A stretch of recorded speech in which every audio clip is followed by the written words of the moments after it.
Shalom, selamat siang kepada Bapak Ibu yang terkasih dalam nama Tuhan Yesus. Bagi Bapak Ibu mohon bisa maju ke depan untuk mengisi yang di depan terlebih dahulu.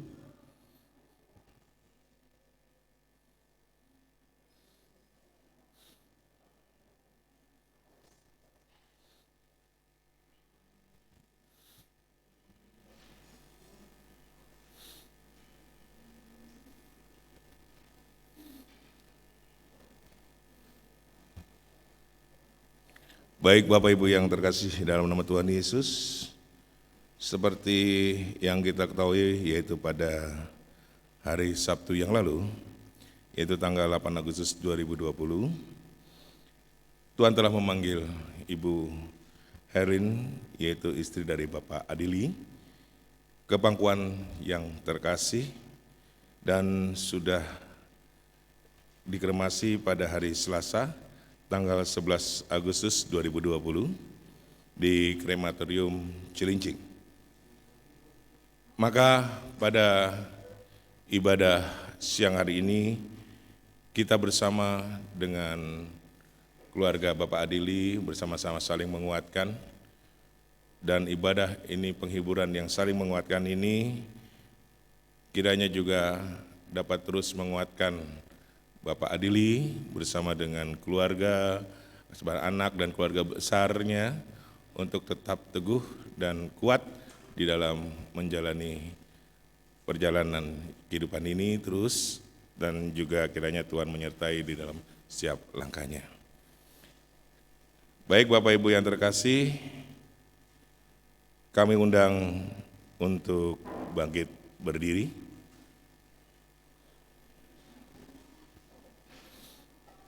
Kita memuji nama Tuhan dari PKJ 2, mulia-mulia namanya dan kata-kata selanjutnya.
Terpujilah Tuhan Allah, Bapa Tuhan kita Yesus Kristus, Bapa yang penuh belas kasihan, yang menghibur kami dalam segala penderitaan kami, sehingga kami sanggup menghibur yang berada dalam bermacam-macam penderitaan dengan penghiburan yang kami terima sendiri dari Allah.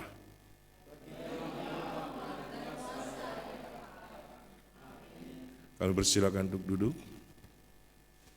Kita memuji Tuhan dari PKJ 164 ayat yang pertama dan ketiga.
Saudara, kita bersama, kita berdoa.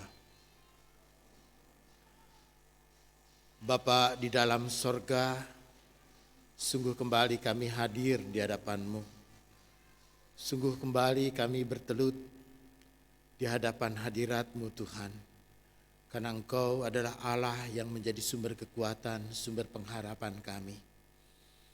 Engkaulah Allah yang berkuasa atas hidup kami. Dan Engkau juga adalah Allah yang menjadi gembala agung kami, yang menuntun kami di jalan-jalan hidup kami. Dan bahkan di tengah-tengah lembah kekelaman sekalipun, Engkau selalu ada menyerta kami. Karena itulah Tuhan Allah Bapa kami di dalam sorga. Sungguh di saat ini ketika saudara kami ada di tengah-tengah kedukaan karena Tuhan telah memanggil kembali orang yang mereka kasihi. Dan biarlah Tuhan Allah Bapa, penghiburan yang sejati hanya berasal daripada-Mu. Dan sungguh kami pun juga mau berserah dan menyerahkan dan mempertaruhkan segala sesuatunya hanya di dalam Tuhan Yesus. Karena itu Bapa, sapalah kami dengan firman-Mu. Karena firman-Mu inilah penghiburan kami yang sungguh. Urapi hamba-Mu agar dia boleh melayankan firman. Terpujilah Tuhan. Amin. Bapak, Ibu, dan saudara yang kekasih di dalam Tuhan, saya mengambil satu bagian Alkitab, yaitu Mazmur pasal 34, ayat yang ke-19 saja. Ya, Bapak Ibu yang membawa Alkitab, Mazmur pasal 34, ayat yang ke-19 saja. Begini katanya, Tuhan itu dekat kepada orang-orang yang patah hati, dan Ia menyelamatkan orang-orang yang remuk jiwanya. Demikian firman Tuhan. Berbahagia mereka yang mendengarkan firman Tuhan dan memelihara dalam hidupnya. Haleluya. Bapak, Ibu, dan saudara-saudara yang kekasih di dalam Tuhan, ketika kita mengenal Julius Kaisar, Kaisar Romawi yang terkenal, lalu kemudian ada kata Vini Vidi Vici, aku melihat, aku datang, aku menang. Tapi selain daripada itu, saudara, ada kata juga yang cukup terkenal yang mengatakan sekuat-kuatnya kita menahan, kalaupun juga kita harus kehilangan, kita akan tetap kehilangan. Sekalipun kita sekuat-kuatnya kita menolak,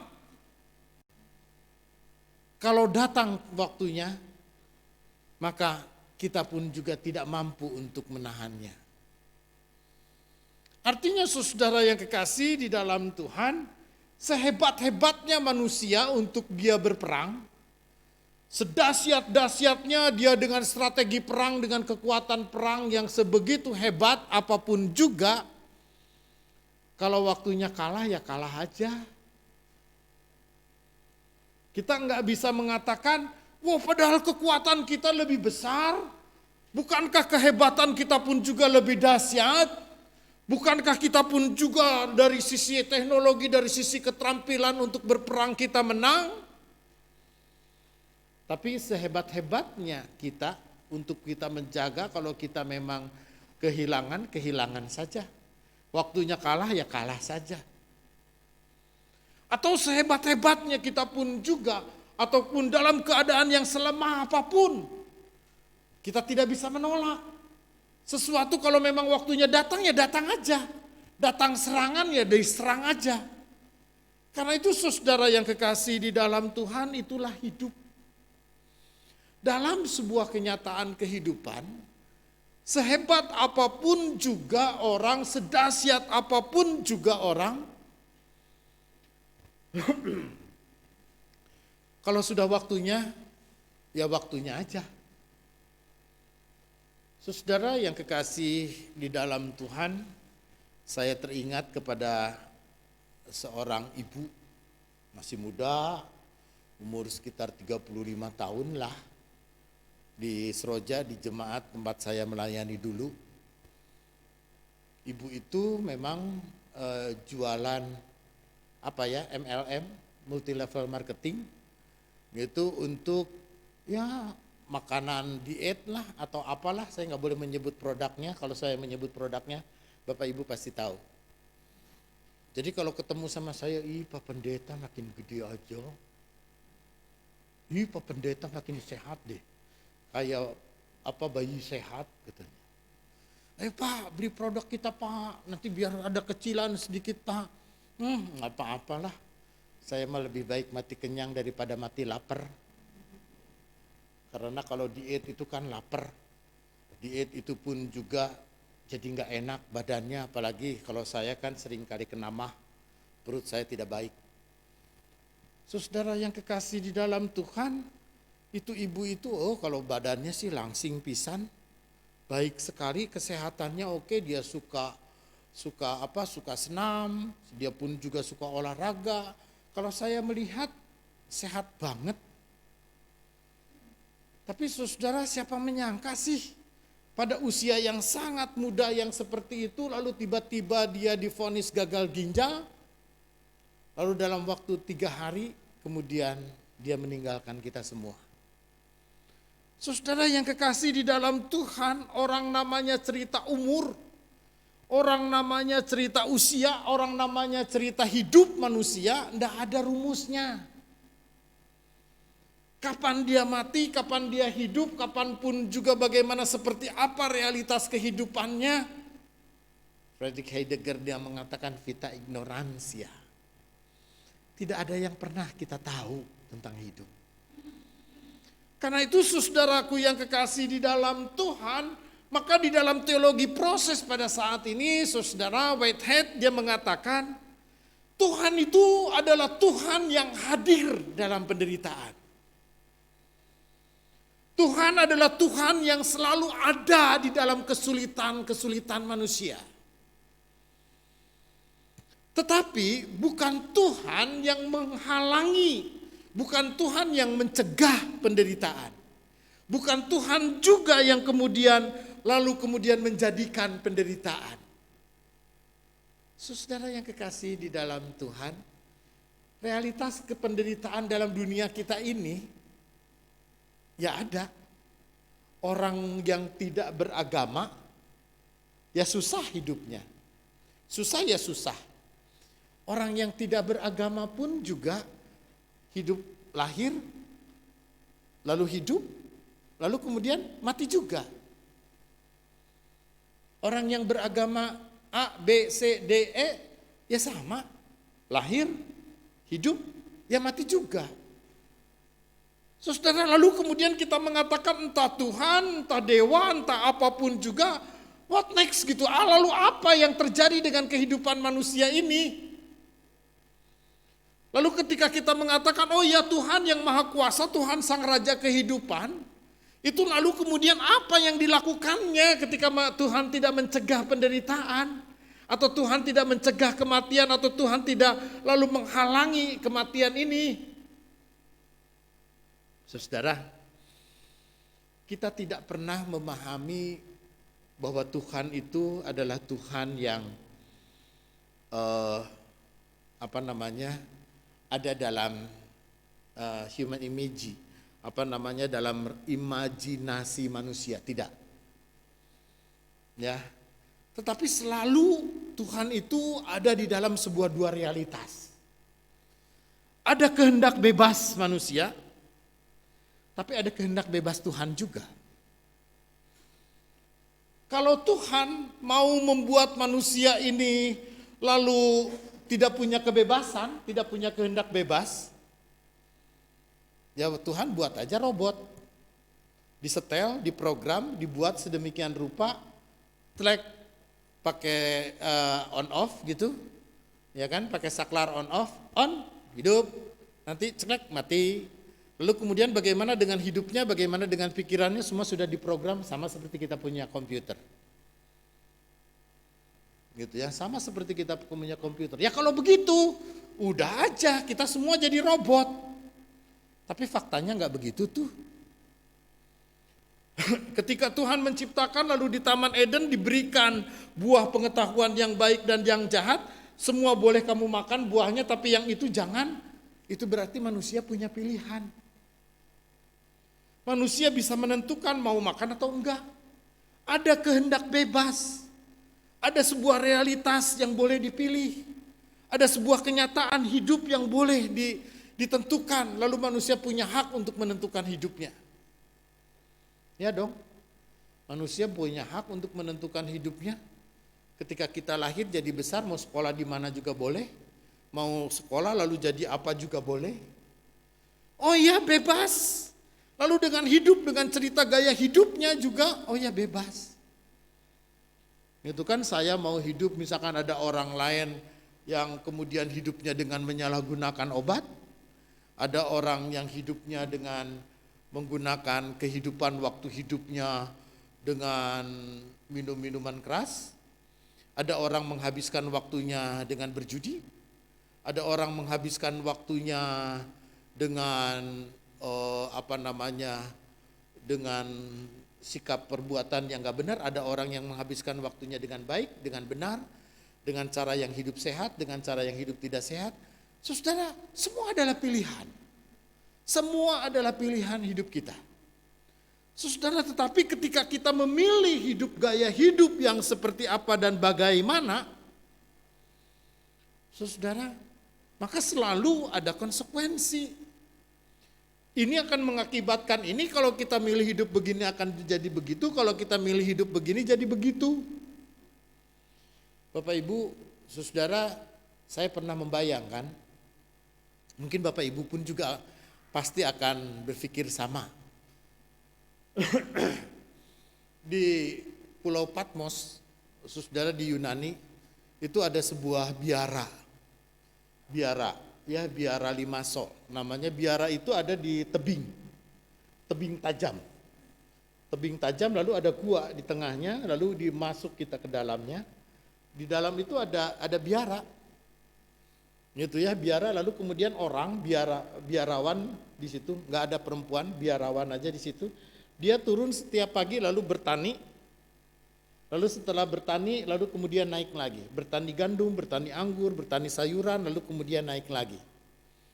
Lalu malam itu lalu kemudian dia selalu bermadras, ya, bernyanyi atau apa, lalu kemudian membuat souvenir, bikin buat Alkitab tulisan tangan. Saudara, hidupnya sehat. Kalau saya berpikir orang di situ pikirannya jernih, nggak mikir yang macam-macam, nggak ada televisi. Saya nginap di sana 3 hari pun juga tidak boleh bawa handphone, tidak mau diabadikan, tidak boleh diabadikan, tidak boleh diapain. Itu kita hidup di situ, nggak ada televisi, nggak ada radio, dia tidak pernah tahu dunia luar. Nggak kepikiran tuh dunia lagi kacau atau dunia lagi resesi, dunia seperti apa. Dia hidup dengan dirinya sendiri. Lalu kemudian makanan yang mereka makan pun juga sangat natural. Enggak ada yang namanya pestisida, enggak ada yang namanya kimia, enggak ada yang namanya apa, semua sangat alami. Ketika dia membuat minuman anggur pun juga dibuat dengan cara alami. Membuat roti dibuat dengan cara alami, tidak ada apapun juga. Semua yang saya pikirkan pasti orang sini sehat-sehat. Saya nanya, orang kalau di biara di sini paling banyak umurnya berapa? Kenapa kamu bertanya? Ya, saya bertanya karena hidup sehat begini mestinya umurnya panjang-panjang. Ah, tidak. Kemarin ada teman kami umur 29 tahun meninggal. Kan umur itu Tuhan punya. Saudara yang kekasih di dalam Tuhan, logika kita mengatakan harusnya orang tinggal di biara ini dengan keadaan yang sedemikian sehat, sedemikian bersih. Saudara minum pun juga ini karena guanya ada gua batu, lalu dari stalaktit itu ada tetesan air banyak, lalu kemudian menjadi sebuah sungai. Lalu boleh minum orang, aduh enak pisan, dingin, segar sekali. Saudara, seharusnya orang situ sehat. Tapi saudara yang kekasih di dalam Tuhan, ketika teman biarawan di sana mengatakan, kenapa kamu bertanya? Umur bukan kita yang punya, Tuhan yang punya. Karena itu saudara yang kekasih di dalam Tuhan, ketika kita memahami bahwa Tuhan adalah Tuhan yang menyertai, Tuhan yang Immanuel, Tuhan yang selalu ada di tengah-tengah kesulitan dan penderitaan manusia, maka pemazmur dia dengan sungguh mengatakan, Tuhan itu dekat kepada orang-orang yang patah hati. Tuhan itu dekat kepada orang-orang yang patah hati. Saudara yang kekasih di dalam Tuhan, apa yang dimaksud dengan patah hati di tempat ini?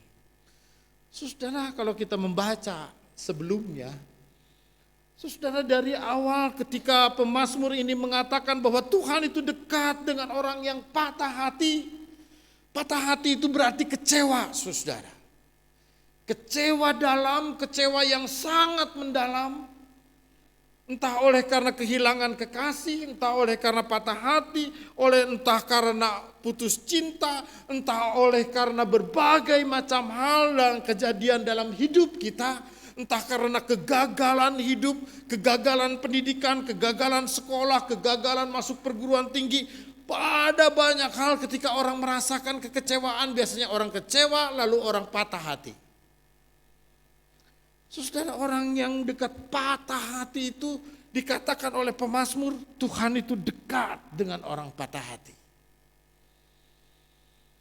Kenapa saudara yang kekasih di dalam Tuhan? Karena orang-orang yang patah hati itulah adalah orang yang dengan sungguh-sungguh dia merasakan kehadiran Tuhan. Hanya orang beriman dan orang yang percaya dengan sungguh ketika dia kecewa, maka dia menyebut nama Tuhannya. Ketika orang pun juga kecewa, ketika dia pun juga sakit hati, ataupun juga ketika dia sungguh-sungguh merasa patah hati, lalu kemudian dia menyebut Tuhannya. Saudara, orang boleh kecewa kepada Tuhan. Kenapa Tuhan tidak membuat seperti yang kita mau? Orang boleh kecewa, mungkin kita akan mengatakan, kenapa istriku, kekasihku, kenapa dia tidak terus hidup untuk mendampingi. Kita mungkin bisa bertanya juga, kenapa Tuhan? Saudara yang kekasih di dalam Tuhan, maka sebuah realitas yang saya saat ini pun juga memang menjadi sebuah misteri. Tetapi kita tahu benar bahwa melalui semuanya peristiwa ini, Tuhan mau menyatakan dirinya, menyatakan kuasanya. Dia mau menyatakan kehadirannya dalam hidup kita. Kenapa? Karena baitnya yang kedua, saudara, mengatakan begini. Tuhan itu dekat kepada orang yang patah hati dan ia menyelamatkan orang-orang yang remuk jiwanya. Ia menyelamatkan orang-orang yang remuk jiwanya. Saudara, jangan pernah kita memahami kata kekuatan atau menyelamatkan itu seperti yang kita pikirkan. Ya, orang kuat itu mungkin kita akan berpikir orang kuat itu Simpson.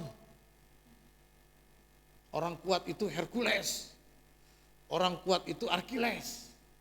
Mungkin dalam imajinasi kita orang kuat itu yang badannya keker, yang hebat, lalu kemudian bukan itu. Tapi orang yang kuat sesungguhnya, saudara, adalah ketika dia memiliki kekuatan batin. Ya, kekuatan yang sesungguhnya itu ada di inner.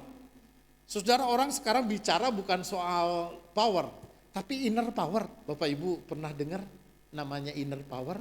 Kekuatan di dalam diri, kekuatan batin kita.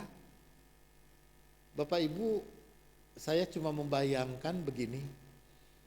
Si Simpson itu, ini bukan Samson Betawi ya. Kalau Samson Betawi mah kekuatannya ini mah Samson dalam cerita Alkitab kita. Gitu. Kalahnya sama siapa? Sama Delilah. Jadi secara fisik dia kuat tapi mentalnya lemah. Tetapi saudara, Rasul Paulus yang mungkin saya membayangkan badannya tidak sekuat Simpson, atau saya membayangkan Rasul Paulus mungkin badannya juga tidak sekuat Hercules. Tapi dia punya mental, punya iman yang sungguh. yang punya kekuatan yang tidak seperti orang lain katakan. Sehingga di bagian Alkitab dia mengatakan, saya tahu apa itu penderitaan. Saya tahu apa itu kesusahan. Saya tahu apa itu kelaparan. Saya tahu. Tetapi justru di dalam kelemahan itulah kuasa Tuhan menjadi sempurna. Saudara yang kekasih di dalam Tuhan, maka kekuatan jiwa ini menjadi sesuatu yang sangat hebat. Bapak Ibu pernah ngelihat orangnya dahsyat, jangkung tinggi, besar, badan keker, gitu kan? Ini teman saya cerita, tapi begitu dia disuruh bikin skripsi, nangis. Bikin skripsi nangis. Aduh, waktunya belum nggak cukup, tambah badan tiap hari aja fitness, gitu kan? Hebat, jagoan, disuruh bikin skripsi, begitu waktunya harus dikumpulkan, belum selesai, nangis, sehingga dia harus menunda, gitu kan? Saudara dalam hati lu badan mah kuat, mental mah, gitu kan? Saudara, maka ukuran kuat itu, ukuran dahsyat itu bukan soal fisik, Pak. Tapi bagaimana mental kita, bagaimana hati kita, bagaimana batin kita, bagaimana kekuatan kita yang ada di dalam diri kita itu, itulah yang menentukan. Bapak Ibu, saya sering kali pakai ilustrasi orang naik ke Gunung Mount Everest. Siapa sih yang bisa mencapai Gunung Mount Everest? Secara fisik kuat, boleh, monggo, silahkan. Fisiknya kuat, modalnya kuat, beli peralatannya hebat. Lalu kemudian, semuanya hebat, kuat, keterampilannya juga jago. Tapi dia nggak punya mental yang kuat.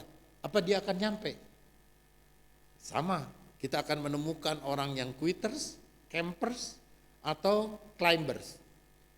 Saudara, maka yang paling utama dari mana? Mental. Dalam diri. Pribadi, iman kita. Karena itu saudara, Tuhan dekat dengan orang-orang yang patah hati. Yang dibicarakan adalah soal patah hati. Bukan patah tulang, bukan. Saudara, bukan lalu kemudian fisiknya lemah, tidak. Tetapi yang Tuhan katakan adalah yang patah hati dan ia menyelamatkan orang yang remuk jiwanya.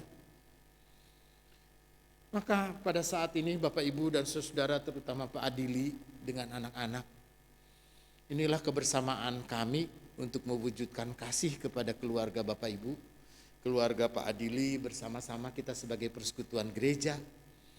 Kita hadir, mungkin tidak hadir di tempat ini, tetapi ada saudara-saudara kita hadir di tempat lain melalui streaming. Itu berarti bahwa ada kasih kepada keluarga ini, hanya itu yang bisa menghiburkan dan menguatkan Bapak. Bahwa Bapak tidak berjalan sendiri, bahwa Bapak tidak akan pernah sendiri. Kami semua akan ada bersama sebagai satu saudara, satu keluarga, untuk saling menyokong, saling mendukung di dalam segala perkara. Dan terlebih daripada itu, Pak Adili, biarlah Tuhan sendiri, Tuhan yang hadir dalam iman percaya kita, Tuhan yang menjadi sumber kekuatan, Tuhan yang menguatkan yang ada di dalam diri kita. Sekuat apapun juga fisik kita, kita tidak akan mampu untuk menghadapi semuanya ini.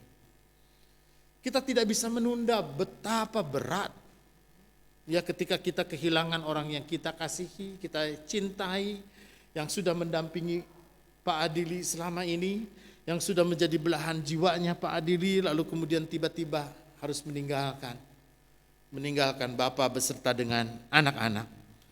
Tetapi satu hal yang kita yakin kita tidak mampu untuk mengubah, kita tidak bisa menahan, kita pun juga tidak kuat dan tidak mungkin untuk menawar-nawar, dan semuanya ini sudah terjadi.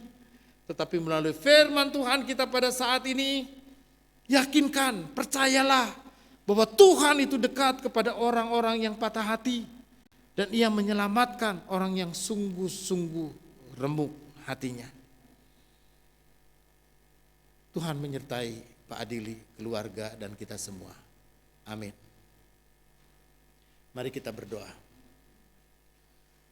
Bapa di dalam sorga, saat ini Engkau menyatakan kuasa atas hidup manusia,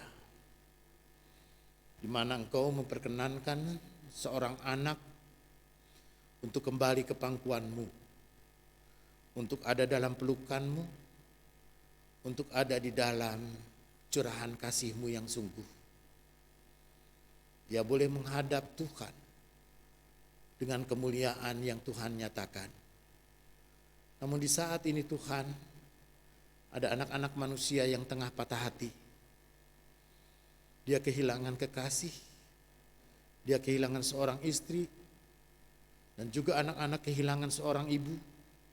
Dan banyak saudara handai tolan kehilangan kawan dan kehilangan saudara.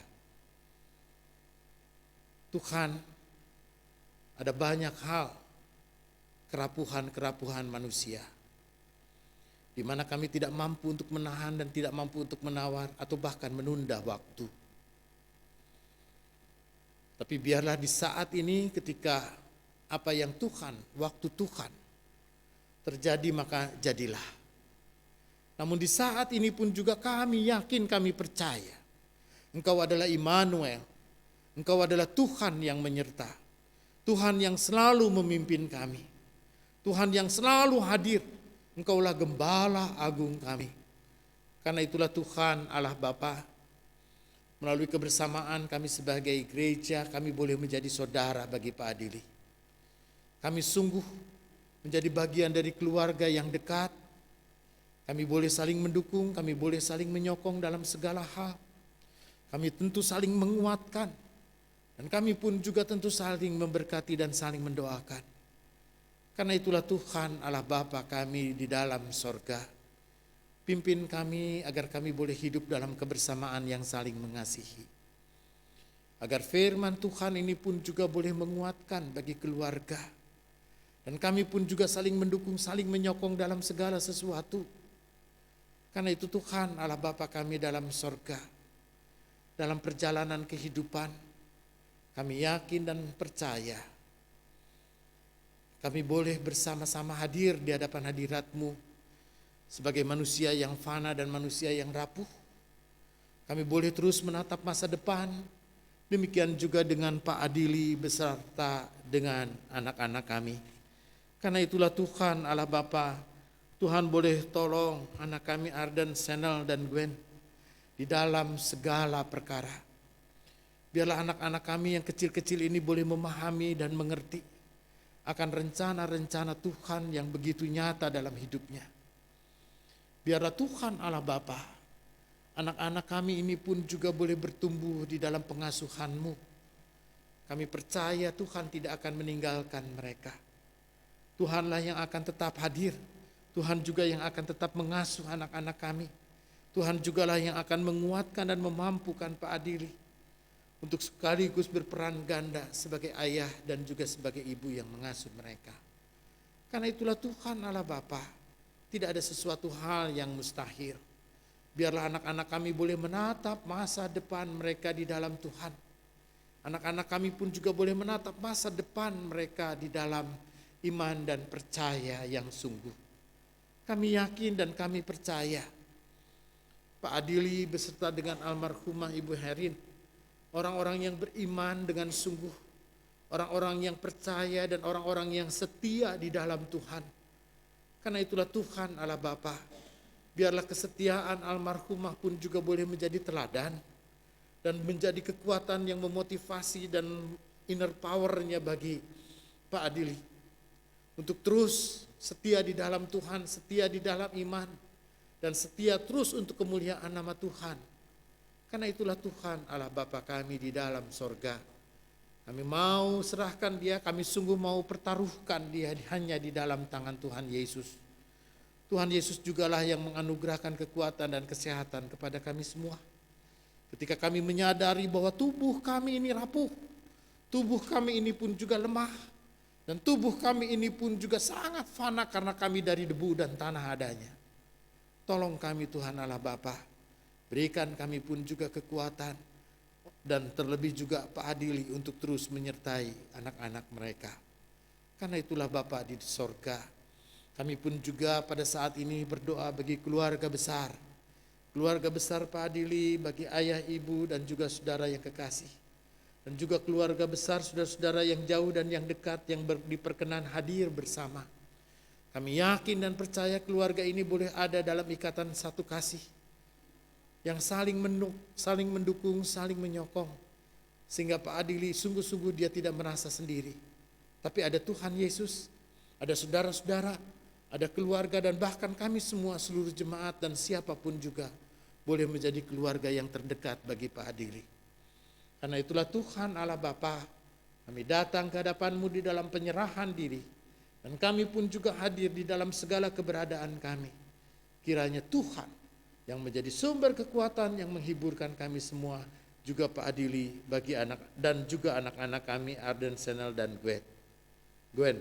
Karena itulah Bapa di dalam sorga, inilah di dalam doa dan kesederhanaan kami.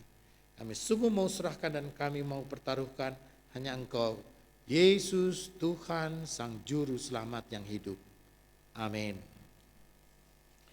Baik Bapak Ibu dan saudara-saudara yang kekasih di dalam Tuhan, kita akan bersama bangkit berdiri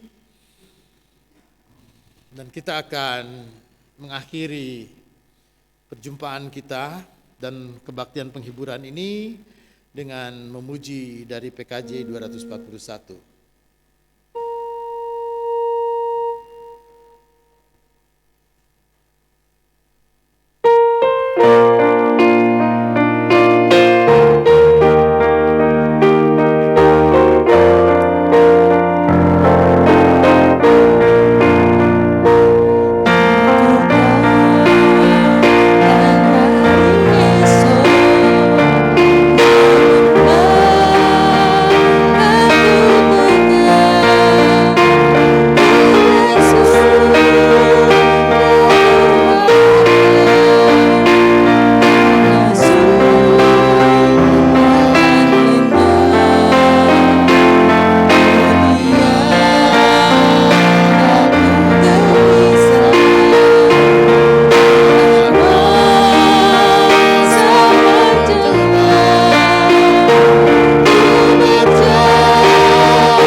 Ada banyak hal yang memang tidak pernah kita pahami. untuk masa yang akan menjelang. Tapi ada satu terang, yaitu tangan Tuhan yang akan memegang kita semua. Terimalah berkat Tuhan. Kiranya Allah sumber pengharapan memenuhi saudara dengan sukacita dan damai sejahtera dalam imanmu, supaya oleh kekuatan Roh Kudus, saudara berlimpah-limpah dalam pengharapan. Amin.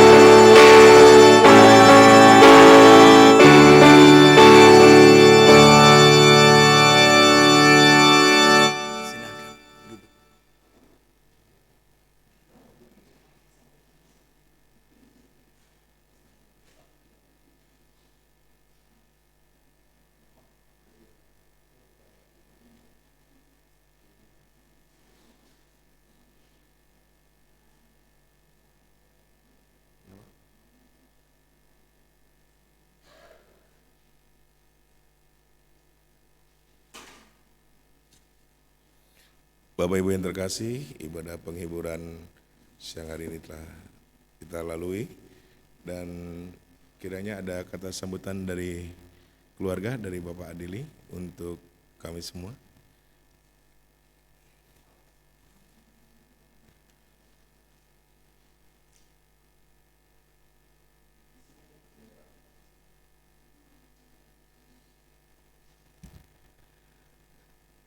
Selamat siang, yang terhormat Pak Erik dan seluruh majelis jemaat serta warga GKP dan juga keluarga besar saya. Terima kasih sebelumnya saya ucapkan untuk segala dukungan dan juga segala penghiburan buat saya dan keluarga, sehingga saya merasa lebih dikuatkan. Dan semoga juga almarhum istri saya yang sudah tenang bersama Bapa di surga. Terima kasih.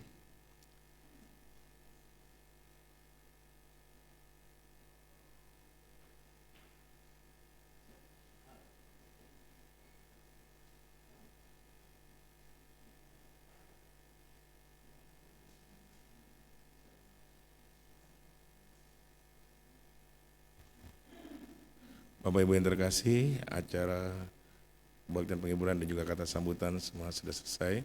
Kami mengucapkan selamat hari Minggu.